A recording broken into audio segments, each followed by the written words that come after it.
Sorry about that. My mic was muted. It's a good thing I caught that. Anyway, hello everyone, and welcome back to Owoh's Corner, my own little corner of art.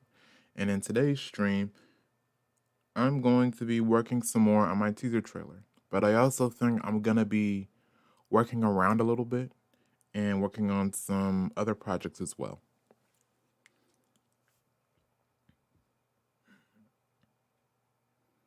Anyway, let's get into it. I'd like to start by saying, how has everyone been? What's been going on in your worlds? I've just been pretty much chilling, going to work, still working in retail, but it's a living, it's something. May not be something I want, but honest work, good work.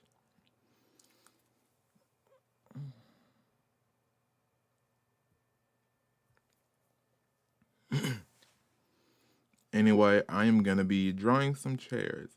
I think what I'm gonna do is work some more on these chairs because I know they're boring for you guys to watch. I don't want you guys to be stuck just watching me animate chairs for who knows however many days or weeks I'm gonna be streaming this.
Oh yeah, on top of this stream, there's also been a video I've been working on, my art envy video. Essentially, my video was about sort of the darker aspects of being an artist and grappling with envy and jealousy that one may feel towards other artists. And like, it's a bit of a hot button issue because not many people really like to talk about it. There might be like a few videos here and there about, don't compare yourself to other artists and XYZ. But in the video I'm making, I do want to directly address and talk about those issues that artists face. And it's a fairly good video. It's fairly decent. I mean, I think it ends on a nice and somber note because I'm not trying to be too powerful or too hotep with it. I just go into the basics and talk about it. And also what I like to do, what I've started doing is I've actually started making kind of shorter videos because my old videos, I think uh it wasn't my animating on ones, twos, and threes video that gets videos now and then. But like the real video that like gets a lot of views as well as just pulls in a lot of people is definitely my what is in betweening video. And I think partially why it got so many views and why it keeps getting pushed even 2 years after I posted it is likely because of the short format. So I definitely think I'm going to try and make shorter videos, at least for my more pressing stuff, because what I like to do is I like to just be straight to the point. A lot of artists and animators, especially those that make like tips and trick videos and different videos like that, they usually dance around the subject without going directly in and saying what it is, what needs to be done, other things like that. Not me. When I'm making a video about advice, you're gonna get the answer within the first minute or two. You'll likely get my little intro, like, "Hey, welcome to Owoh's Corner," but after that, no, I'm just going straight in, and then I explain it or I give like a personal story or something, and then like I do my closer, because that's just how my videos are. I'm just a guy who's straight to the point. Like I don't try to buffer for content or buffer for time. Like nobody really has time for that. That's why my streams are kind of short as well as my videos because it's just straight up to the point. I'm just a straight direct to the point person. Like nobody has time to be sitting in a video. Like if you want answers, at least from me, you're going to get those answers within the first 2 or 3 minutes. Cuz that's just how I am. Like if I'm being completely honest.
So I started working on a different animation exercise, and it's sort of like a magic fight.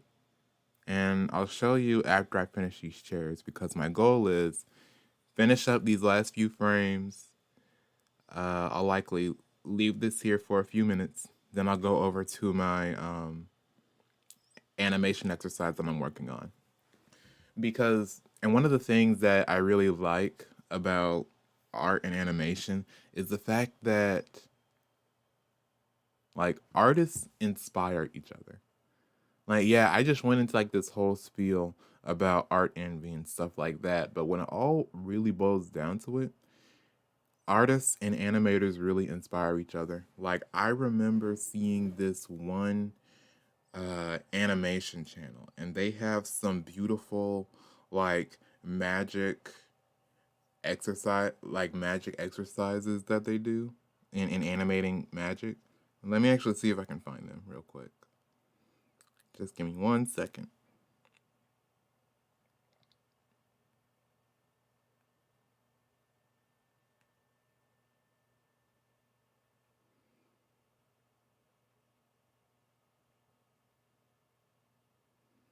Ah, yes, the channel's name is Ramasu, and their animation looks beautiful. They definitely do like a lot of CG work and CG stuff, but honestly, it's so beautiful. It's nice to look at. I just love the animation and the animation style. And first I'm going to link the video that inspired me, and next I'm going to link the actual channel.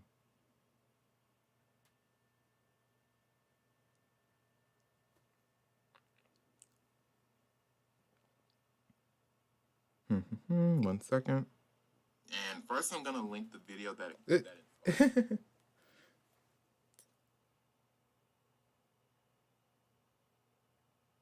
So here you go. That is the first video I saw.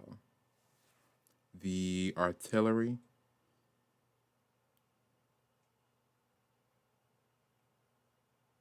Magic animation.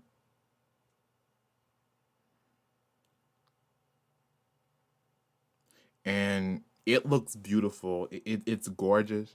It's nicely well done. I love the use of color and the different particle effects that are used. And I definitely think I want to focus more on like my visual effects. Like for now, I've been doing a lot of character model and scene animations, like moving characters, moving locations, animating different objects and stuff like that.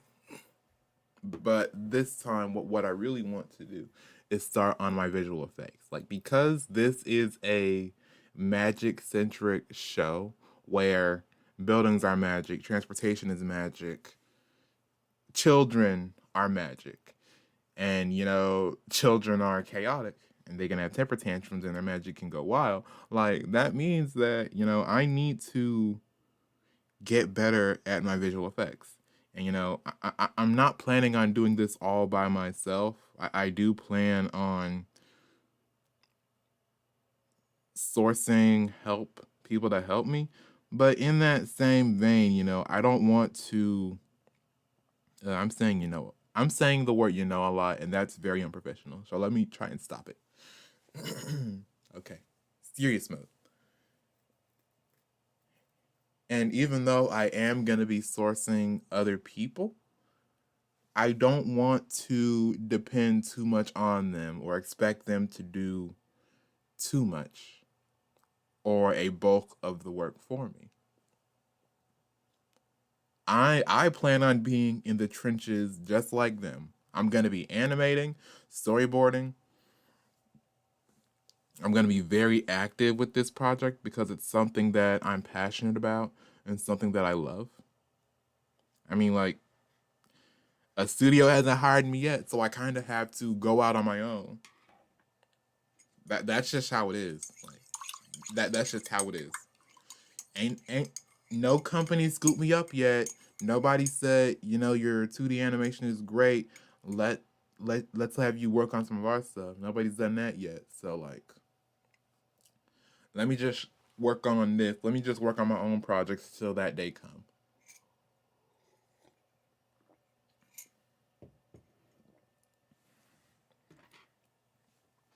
And in that same vein, once I do this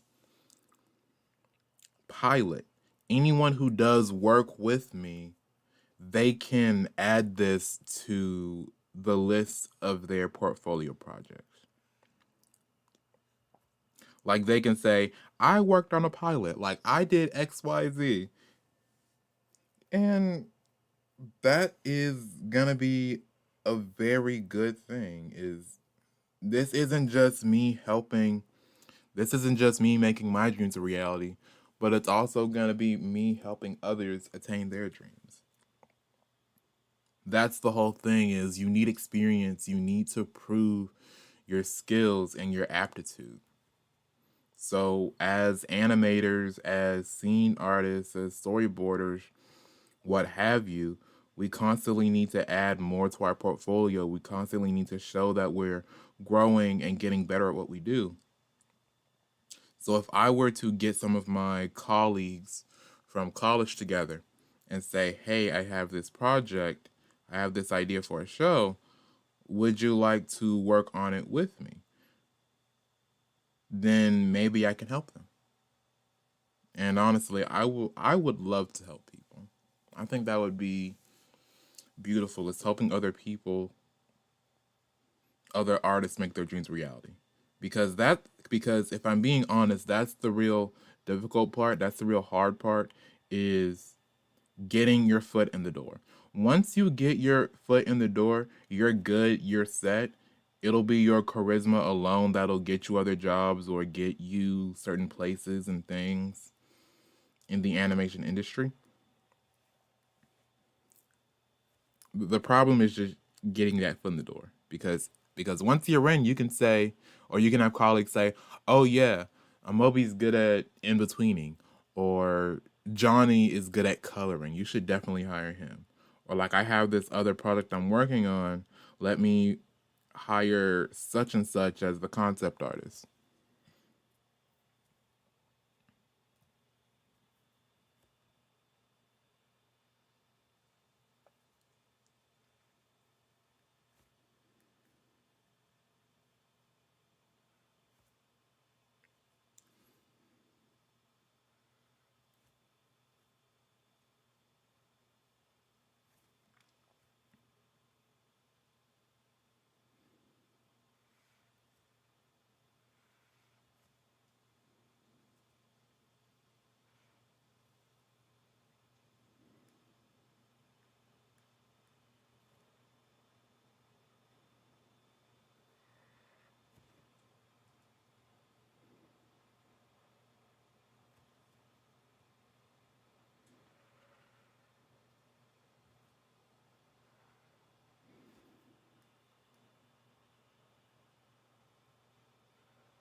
So the reason why I am just animating this half of the table of chairs and not the other half is that I plan on doing a sort of top layer where these chairs are going to appear above the table. So I am going to go back and animate and draw this. Oh yeah, I forgot to link the channel. My bad. Let me find it again.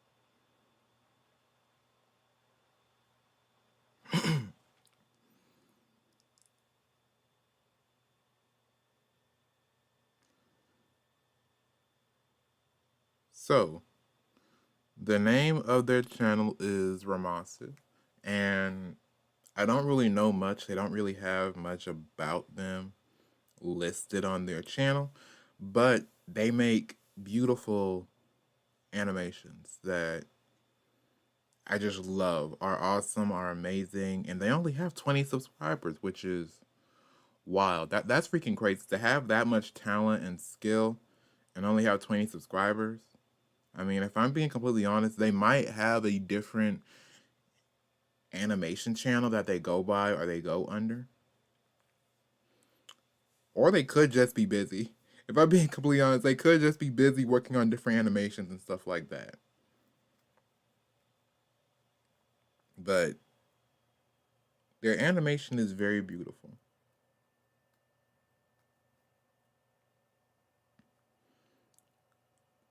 And I definitely think you should look at their different videos, maybe leave a like or subscribe to them because their stuff is awesome. Their stuff is amazing. And just wonderful, good to look at. Go watch their stuff. Go look at their stuff. It's really good.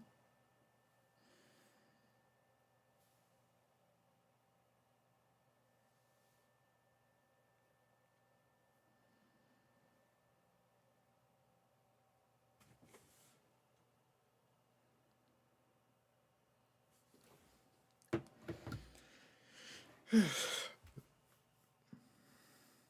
frame is done.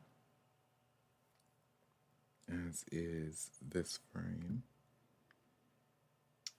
That frame. I just need to draw this frame, do the top down view. Actually, since the top down view was just like the same chair design, copy pasted, repeated, I could probably just draw one and then I'm terrible. I'm horrible. I mean, okay. Animation is just learning how to cheat. If I'm being completely honest, animation is just learning a bunch of different cheat codes to speed up your animation process. That's really a bulk of what animation is. Of course, you do need to understand the principles like foreshortening, color, line, movement.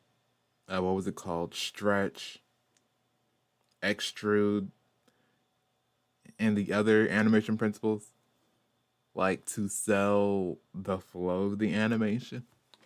But for the most part, a lot of your practicing and a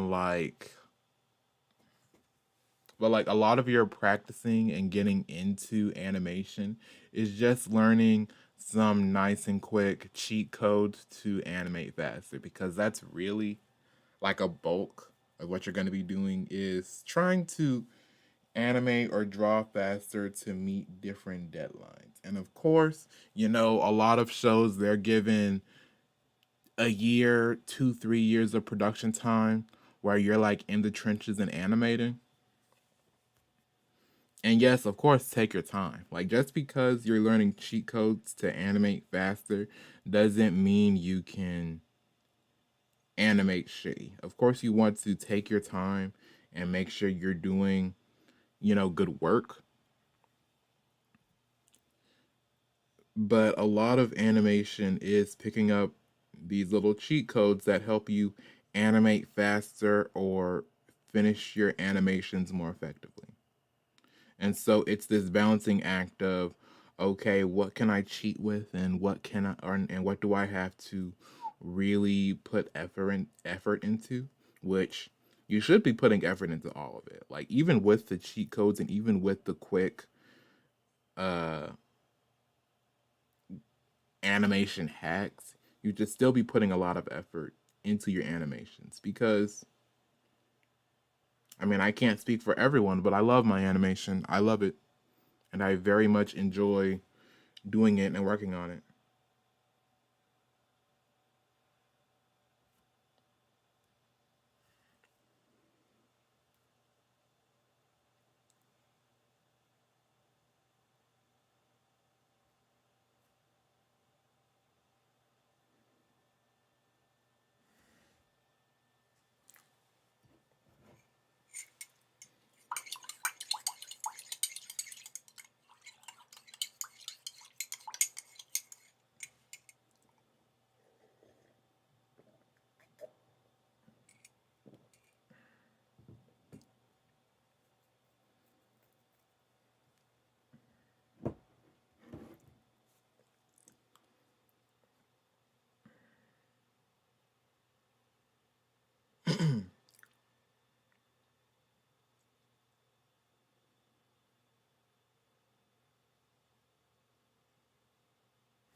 may have to come back to this because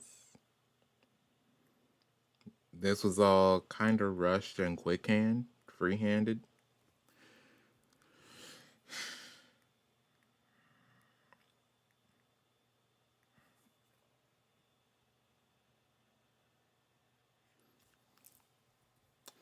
But yeah, the teaser trailer is almost done.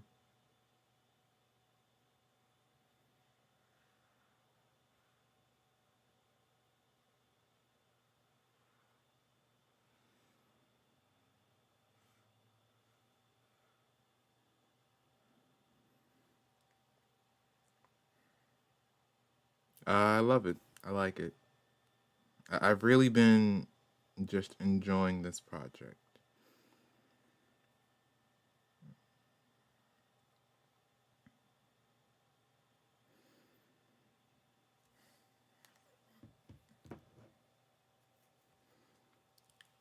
Let me just save this.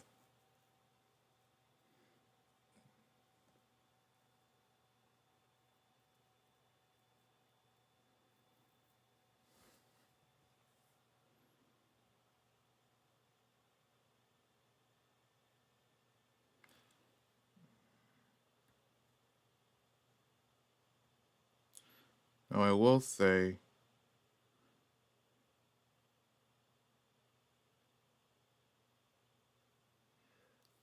for this animation, it's very action packed, and it's gonna be wild and crazy. So for starters, I have to work on.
So one of the things, well, actually, no, two of the things that I really need to work on is first of all my visual effects. So I need to get better at different like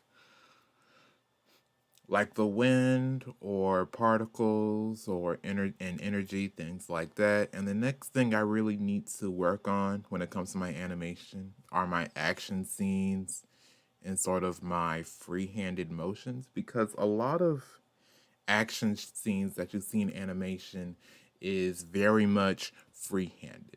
Like, of course, there's a plan and there's a basic outline, but there's going to be zoom ins, pullbacks, cutaways to like these big, extravagant moments. So that's really what I'm trying to do.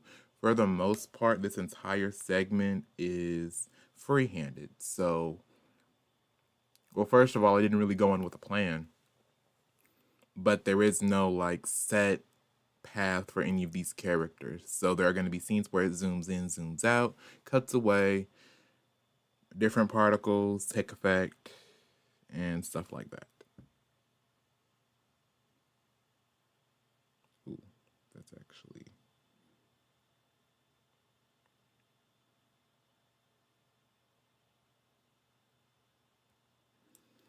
You know, actually, instead of looping this, because the segment is like, it's not enough to loop this, so I might just end up, I don't know, freehanding this whole section. Yeah, that would actually look much better rather than a loop. Just have like a whole segment like this that's sort of free-handed and it sort of shifts and changes throughout. Cause yeah, that will be much better. Let me delete this. Let me turn this off.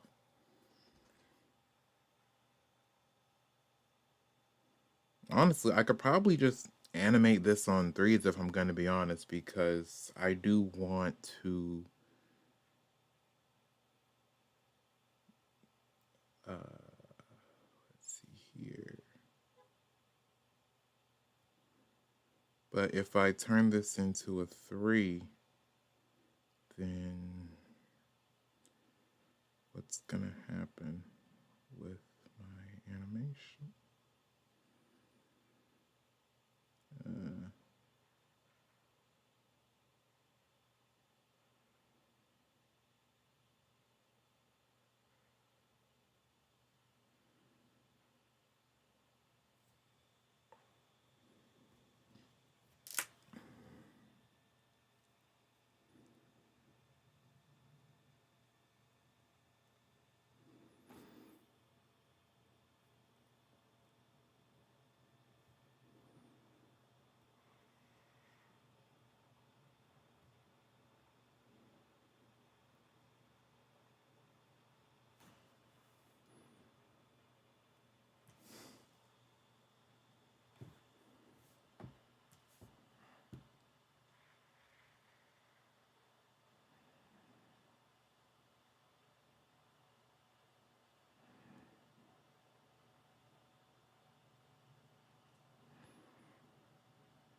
Hmm.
Now, sometimes loops can be done and other times they can't.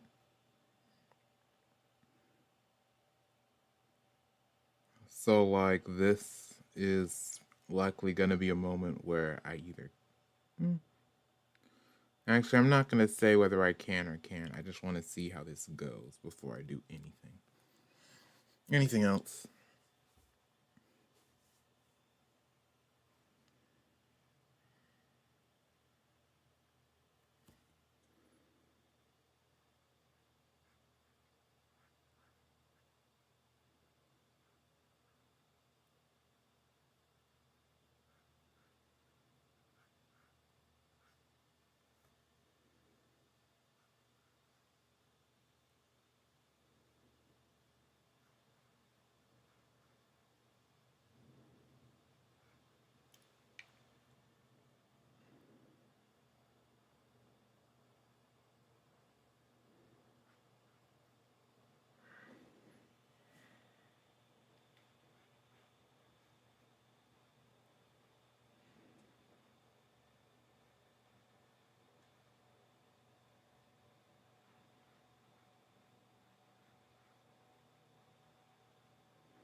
Okay. Hmm. It's only 11:08. That's pretty good. I think I'm making some pretty good time.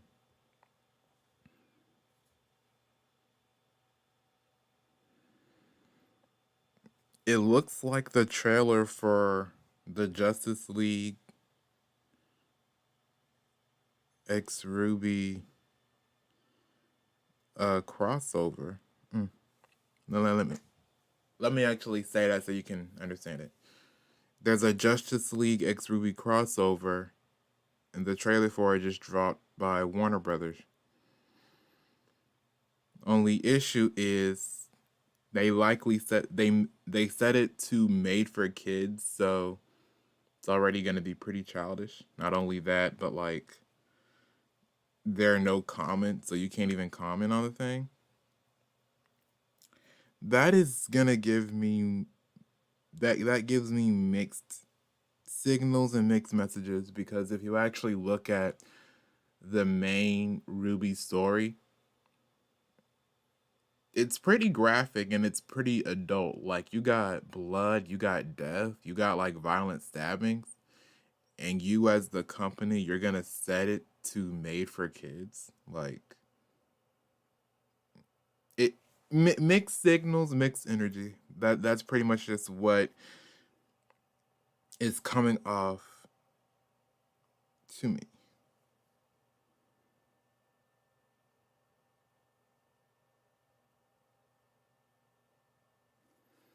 Let me read. They have a whole synopsis. Okay, hold on. The Justice League is facing off against a new horror, adolescence. Superman, Batman, Wonder Woman, Flash, Cyborg, Green Lantern, and Vixen are surprised to find that not only have they materialized on a strange world called Remnant, but they've also been transformed into teenagers. Meanwhile, as the heroes of Remnant, Ruby, Weiss, Blake, and Yang, find their world has been mysteriously altered, can the combined forces of the Justice League and Team Ruby return Remnant to normal before a superpowered Grim destroys everything they know? Hmm. It definitely sounds like it has potential.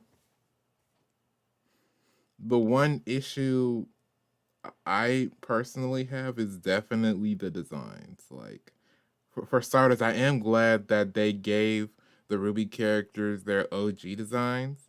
I think like their original their original designs from like from volume 1 and 2, that's really nice, that's really good. I like it they kept those models. The only issue is the the only issue is the Justice League characters designs. Like they go for this high fantasy style, which completely clashes with the world of Remnant. Like the thing with Ruby and their character designs, at least what they were like in the earlier seasons and the whole concept of the world, is that they're meant to be easy to cosplay. Like they're meant to be easy to cosplay. They're meant to essentially be like sort of like day wear, something that you would wear out to the store or like wear out in the real world, just altered a little bit to be more, maybe a bit more rugged or agile. You might have like a piece of armor here and there, but for the most part, these characters have semblances and aura which act as their armor. They don't really need it. So I mean, maybe they could justify it by like, oh, the Justice League characters don't have aura. They don't have semblances. So it's like they're not humans in this world. They're not they don't count as actual human beings. So like maybe that's how they justify it. But like if they're gonna be giving the Justice League characters their powers and everything, that's very much gonna clash with the world of Ruby. Like, at least dumb down their designs a little bit. You don't need to go full high fantasy. Like maybe give Superman something similar to Superboy's like outfit where he has like a black shirt and like the red S. Maybe you could like alter that so like Superman is wearing like some jeans, a blue T-shirt with the S symbol on it, and maybe like a jean jacket or a leather jacket. That either one would look cool. Batman. Now Batman can definitely have like a cape or cloak. Definitely keep his cowl, but maybe I wouldn't say give him a suit. Hmm. Maybe give him something to like jogger pants and one of those netrunner suits that you see in uh Cyberpunk. Like netrunners in Cyberpunk, they have this bodysuit that they wear, and it's meant to like keep their bodies cool. For Batman, I definitely think that you don't want to go high fantasy like Cyberpunk and give him like a full Netrunner S techno suit, but definitely you should give him like a bodysuit that he wears and jogger pants rather than his regular utility belt. Like maybe he has like different pockets or something that he pulls out different, you know. Now I'm not on the writing staff and I'm not on the design team, but like the designs are very they don't blend well with the world.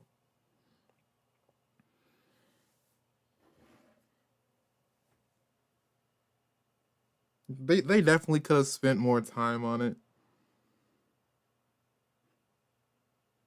And like also the colors in their designs clash very badly.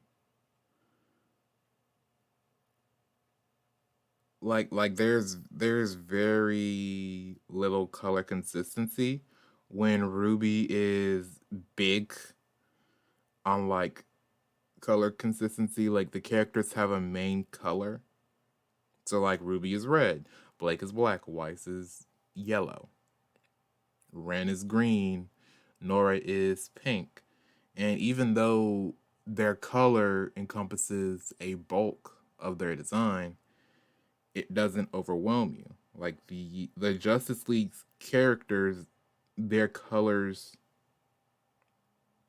certainly overwhelm them. Like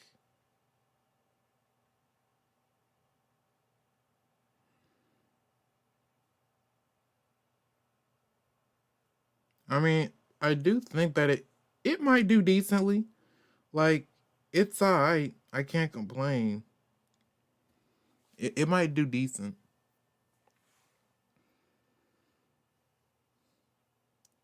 Hold on, my mom just sent me a text. She said call her. So I'm gonna be right back. Just gonna mute myself.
Hello, and I am back. Yes, my mom just she hadn't heard from me in a while, so she wanted to know if I was okay. I just told her I was fine. I was streaming, and yeah, everything's doing pretty good, pretty alright. Can't really complain. But yeah, where was I? The Justice League Ruby crossover looks like it's gonna be decent, but they definitely could have used a bit more work on it.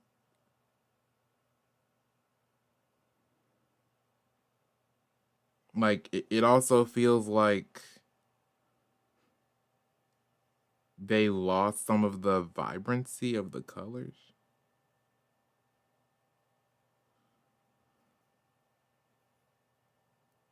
Like earlier, Ruby used to be very bright and stunning, and like it would pop out at you. Now it's like more bland. Anyway, enough about Ruby. Enough about that show.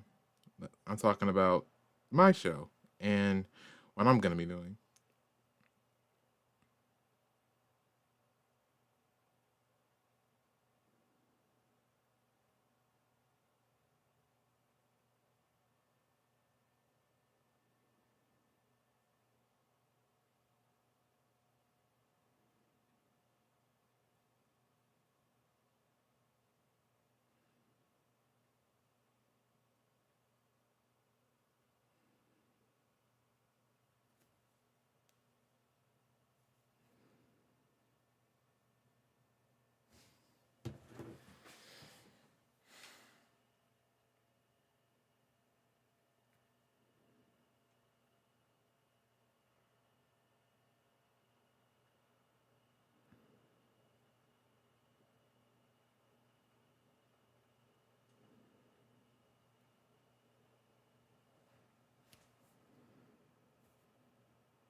Now, what was I saying? Oh yeah, after this stream, I'm likely gonna edit a video, then work some more on my teaser trailer, then likely call it a day.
Oh, I still have a little coffee left.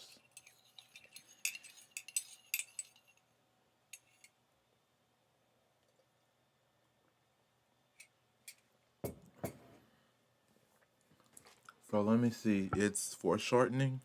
I need to work on. I need to work on my particle effects. I also need to work on my consistency, staying consistent between frames.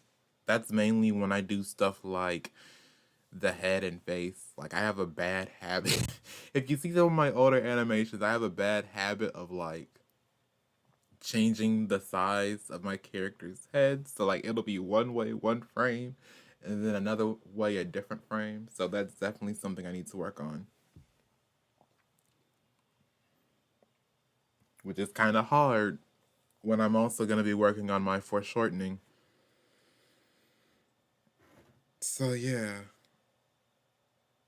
a lot of stuff I need to work on, but it's all right.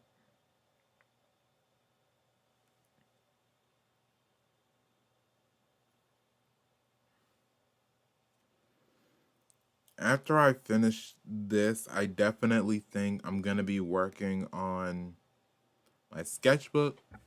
I've done a lot of stuff and made a lot of progress. So I think I'm doing pretty good with that right now.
That looks kind of good, actually.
Okay.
Hmm. This is gonna look pretty nice, pretty good.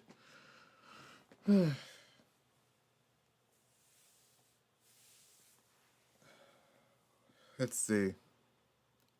I've been working on this exercise. I'm also working on two other exercises as well. I'm gonna be working on my in betweens when it comes to transformations, and I also need to start working on some voice acting, voice work, animating, talking, and different things like that. So that's what my next two exercises are going to be about. And I've also been saving up some money on the side, just, to have for a rainy day, different things like that. What else have I been up to? What else have I been doing? Uh, I've also been working on my show. Oh yeah, I don't think I told you guys about the different terrain in Witches 13. So after the Cascade, and I've been world building a lot, so been trying to like add different stuff, and essentially what it's gonna be is there are gonna be some locations that look reminiscent to our world, like New York, New Mexico. New Mexico is actually very interesting, and different locations and areas around the world. So you already know how New York looks like in Witcher 13 with the different floating islands and magical highways and stuff like that. But one of the cool things about New Mexico and Witcher 13 is after the Cascade, essentially when magic sort of got jump started, it caused the New Mexico fault line to sink. So now New Mexico is in this ravine divot type location where it's a city that is within a huge waterfall. Like water is rushing down and it funnels down beneath the city, so they're perfectly safe. But it's like this cool, almost like scenic location or almost oasis like. And I have been working in my sketchbook trying to draw it, and it's going along really well. Like there's a lot of lines I need to draw with vanishing point and like windows and stuff like that for the buildings, but for the most part it looks good. And so it's this city that is within this waterfall. And there are also these bubbles that levitate around the city. Essentially, the water is being sustained by magic. So you have this almost underwater utopia that is New Mexico. And now that I say like Oasis and I think about all this stuff, now I'm actually starting to think about like what would Hollywood look like? I definitely think that places like Los Angeles would definitely be almost like huge buildings and like hotels and apartments that are run by magic. It definitely wouldn't look like New York where there are like floating land masses. But likely what would happen is after New York went through its different advancements in technology and magic, California would sort of take from that. So there would be mega buildings and mega structures where multiple people live in them, hold offices in them. There would also be like these different mini oases where like where like the big earners and the celebrities live. I'm thinking red carpet events would definitely be glammed up. Like I can see people sewing magic into their clothes and likely having different magical effects on their person. Like people probably have floating gems around their dresses or tuxedos. People would likely like morph themselves or transform and like different modes of like high fashion and stuff like that. Like this is actually getting me to think like what would California look like if it had magic, and like what would different locations look like. I definitely think that like more so in the wilds or in more foresty areas, there are definitely going to be like a lot of animals and different creatures like that. Ooh, there'd probably be like an entire market for exotic pets. I definitely see that with magic being a thing, to an extent, exotic pets are going to be legalized because you do have creatures that can be controlled and subdued with their owner's magic as well as the magic of others. So like things like bears, maybe some lions or tigers would be owned as exotic pets as with jaguars. Bears definitely. Now, you would definitely have to own a permit for them, as well as go through like some sort of magical aptitude test to see if you can own one or handle one effectively. I'm thinking like there's probably going to be like some Beastmaster spells or like Beastmaster rights you have to sort of master and prove proficiency in if you're going to own like a big animal as a pet. You'd also likely have to use a special form of like familiar spell or like a sentient spell. Not maybe not a sentient spell, but definitely some form of control and knowledge spell on your pet so that it doesn't go wild, go rampant, do anything like that.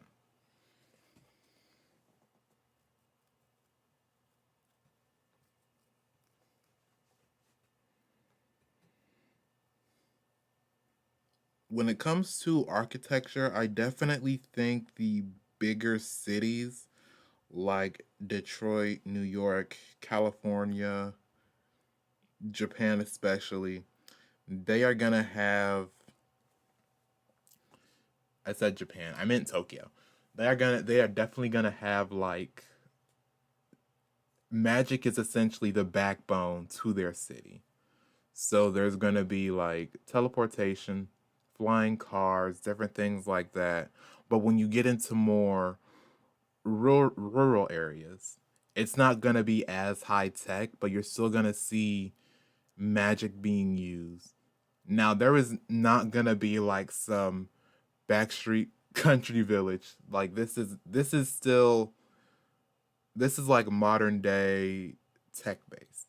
Like you might get one of those cultural like European villages that still exist because it's just that sort of gimmick of like having that nice European cottage, but for the most part, that is going to be a rarity and not the norm.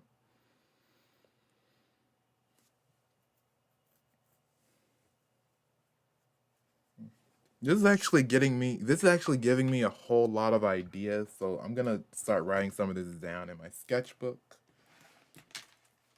Let's see.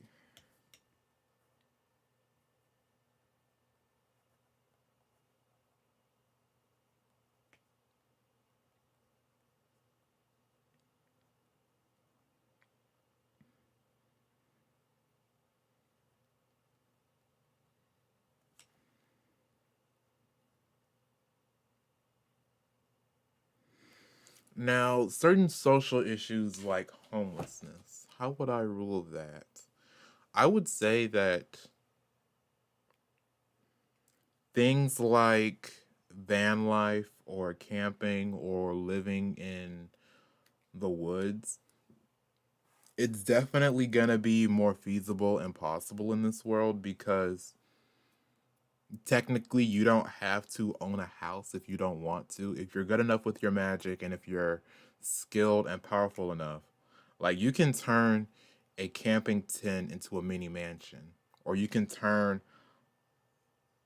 like a van into this mobile magic shop that you like live in or whatever.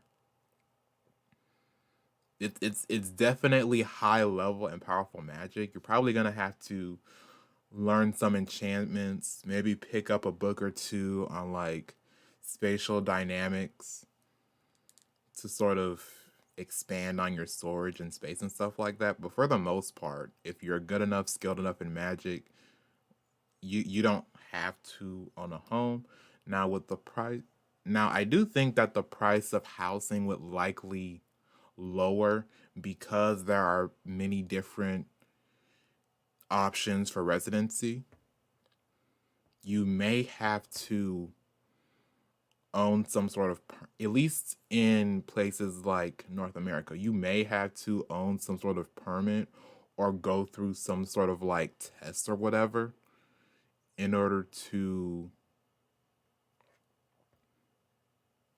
get permission to at least make a house like that, because messing with space time and stuff like that can be very dangerous magic, and you could blow up yourself or you may blow up the area around you. So yeah, I think they would definitely at least have people get a license for using spatial magic like that. Unless they're using some of the mandated and unless they're using some of the more mandated and sort of controlled spells, like the internet exists in this world, so definitely you can get some like you can get some magic online or spells online that say, "Hey, do this, do that," and boom, instant cookies or teleportation spells. So there might be like a government website of like mandated spells you can use, but anything more inventive or creative you want to do, you may need to get like a permit or special permission to do that. So while there are options for, more residency, more different jobs and different stuff like that, there is going to be a sort of permit process.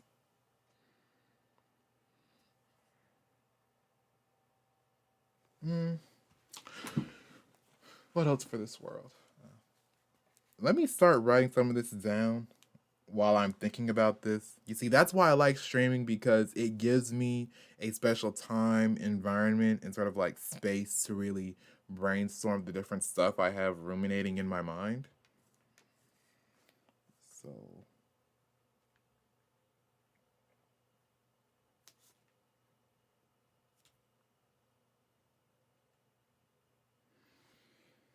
So, permits for magic, exotic pets.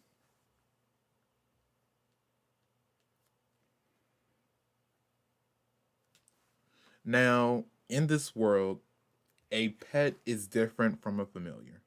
Though many people like to call their pets their familiars, the process of making a familiar in this world is different and can sort of depend on your skill and aptitude with magic.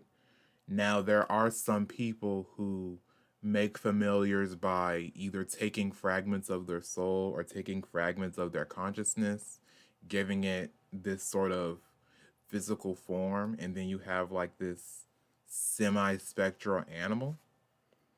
And other people turn actual animals into their familiars, so they might actually perform some sort of ritual or magic that sort of meshes their soul and their magical reserves with the soul and magical reserves of whatever animal they have chosen. And so now you and that animal are linked. So you may grow powerful and that animal may grow more powerful, but in the same vein, like if they get hurt, you might get hurt. Or if, heaven forbid, they die, then like you might feel heavily diminished and drained from that.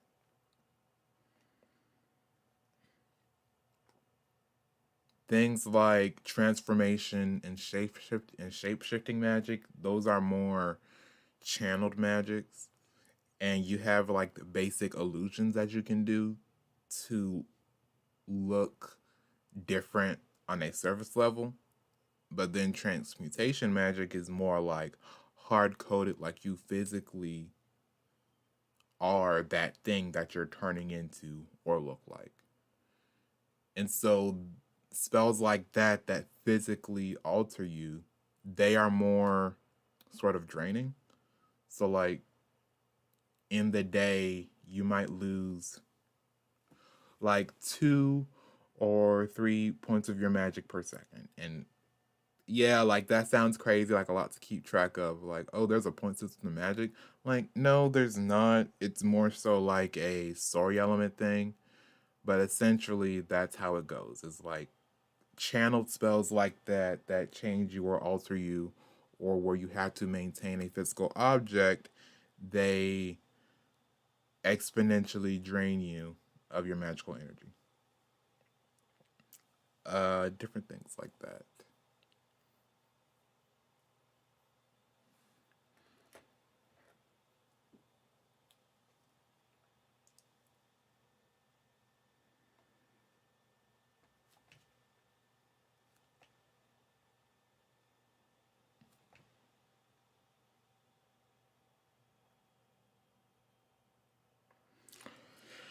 Let's see what else.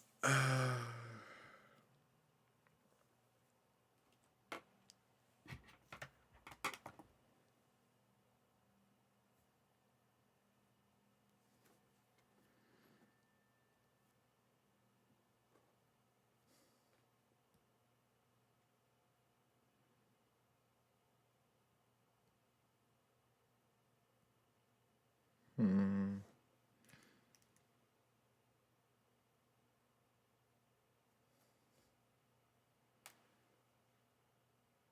So I've talked about the mechanics a lot.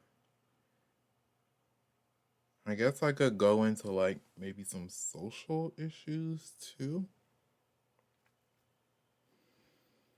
So I will say like social issues like eh, I'll leave that for a different stream. I don't really feel like going into the social issues because I'd rather leave that up to imagination rather than, go into it now. But I will say that given that this world is based in reality, so like, you know, it was our world up to the year 2000, and then after 2000, shit went crazy. So I will say that while there may be faint echoes of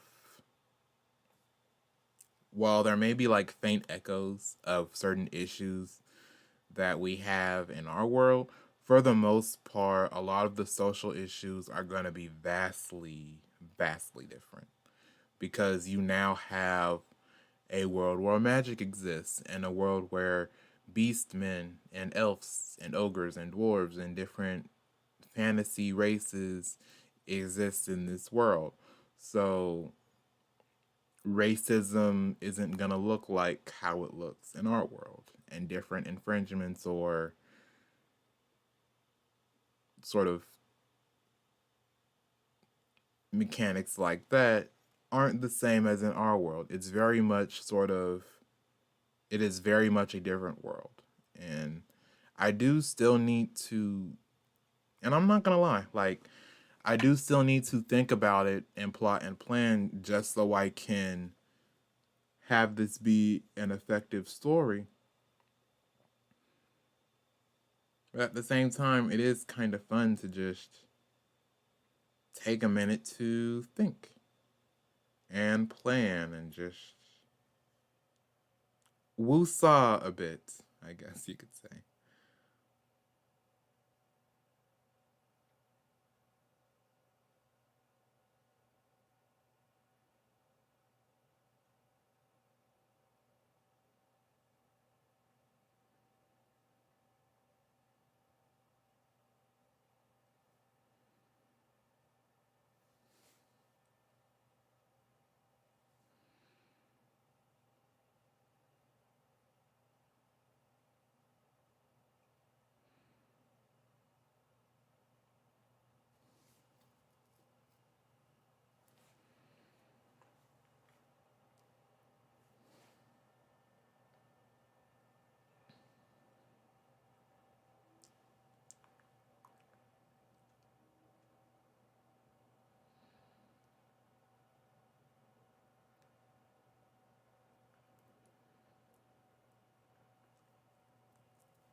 Hmm.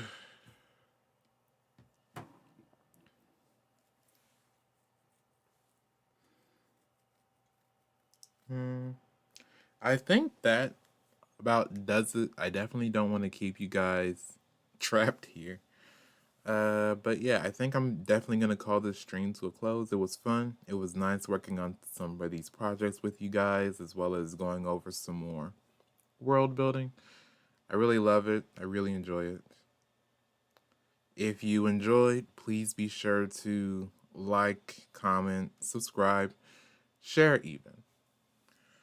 I also have a Patreon and a Buy Me a Coffee below, and you can also find the links to those on my main channel as well. Anyway, I hope you guys enjoy the rest of your day. I hope you guys enjoyed this nice chill stream where I just talked and went over some stuff. Anyway, this has been Owoh's Corner, my own little corner of art. And I'll see you corner creeps in my next video or stream. Bye.